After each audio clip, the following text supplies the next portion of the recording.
Welcome back to the Week in 7 Questions, today with Paschal Donohoe, the president of the Eurogroup. Paschal, what are the Eurogroup's top priorities now in a nutshell?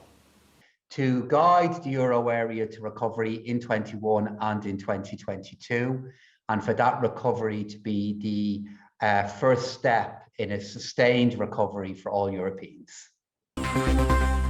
And will the EU finally see a return to economic growth in the second half of this year? If we deliver our targets for vaccinations in the second quarter of this year, we will definitely deliver a good period of growth in the second half of this year. But we need to be very careful that we don't see a rebound in growth being something that is sufficient to fix the many challenges that we have within Europe, and indeed to pursue the many opportunities that we have in Europe too. Do the eurozones fiscal rules need to be replaced by a new governance mechanism in the future? So I'm addressing that question as Minister for Finance for Ireland rather than President of the Eurogroup. And as the Irish Finance Minister, I do believe we do need to assess the future of the fiscal rules. But I would see the area of change be more around how we can integrate our fiscal rules into investing for a lower carbon and then nil carbon future, as opposed to spending a lot of time focusing in on governance issues. Now, a big debate is raging in the United States about whether the Biden COVID stimulus will lead to higher inflation. Do you share these concerns? Well, that's really more a matter for President Biden and his administration rather than us here in Europe. But they have acknowledged that they do believe there will be an increase in inflation for a temporary period. But they've also said that their bank, the Federal Reserve, does have the tools to be able to deal with a temporary increase in inflation. And anything that will accelerate the growth of the American economy is good news for the rest of the world. Do you think an OECD-led agreement on the taxation of digital companies is now possible, given that the US has returned to the negotiating table? I believe it's more than possible. I now believe it's very likely.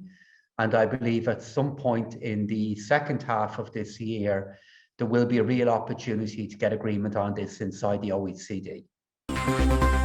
Over 2,500 new jobs have recently been announced in Ireland with Intel and Stripe.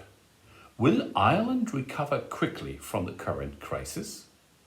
I believe we will recover quickly, and we will do that because we have two parts of our economy that will enable us to respond back to the challenges of today.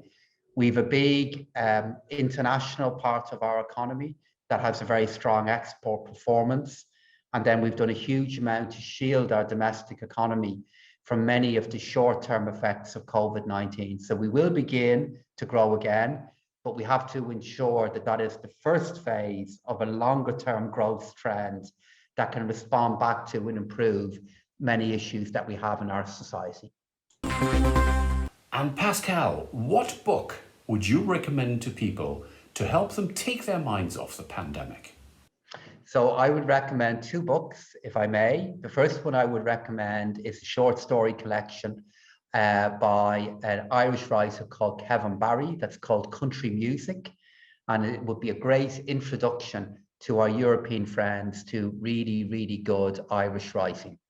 And then the other recommendation that I would make is an author called Philip Pullman, who is an English writer that writes fiction that's primarily aimed at young adults, but it's wonderfully creative. It develops all kinds of concepts that are really thought-provoking for the time that we're in, and it would be a real mix of kind of fantasy and the most deeply serious fiction, and it's really enjoyable. Thank you so much, President, and see you all again after Easter with a new edition of the Week in 7 Questions.